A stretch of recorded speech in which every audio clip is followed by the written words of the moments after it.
Good morning, students. Today our topic is degree of freedom.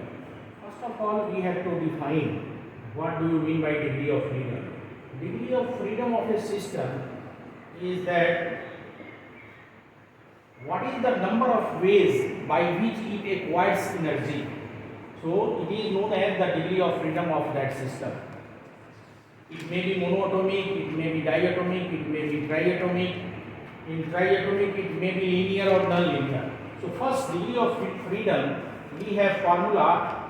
If we represent degree of freedom by F, then it is equal to 3n minus k, where n is number of particle of the system, k is number of common coordinate of the particle of the system. Here we have coordinate system. So for example, if the system having two coordinates, so the degree of freedom of the system is 2.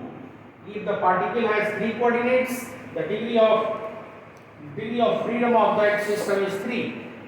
If the particle, if we see that there is 2 particle system whose coordinate is x1, y1, z1 and another one is x2, y2, z2. Here is 2 particle system. So in this case, if the particle having two particle system, then degree of freedom is 5. So one degree is common in both. You can see. So it is, in this case, degree of freedom is 5. Degree of freedom is 5.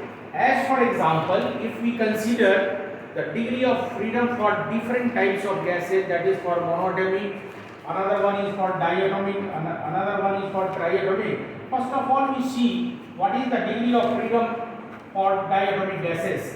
For monatomic gases, n is 1 and k is 0. N means number of particle of system, because system is monatomic, so n is 1 and k, the common coordinate of the particle of the system is 0. By putting this value in this formula, we will get F is equal to 3.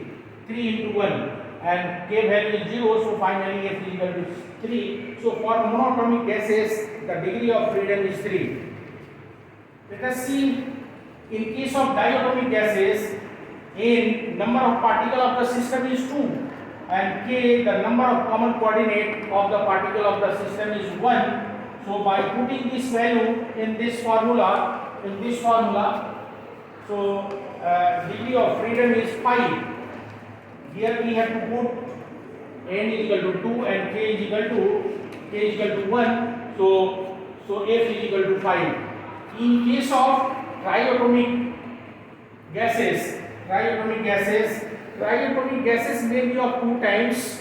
One is linear, another one is non-linear. If the case is linear, then degree of freedom is 7, because n is equal to 3, k is equal to 2. By putting this in formula, the value of F is equal to 7.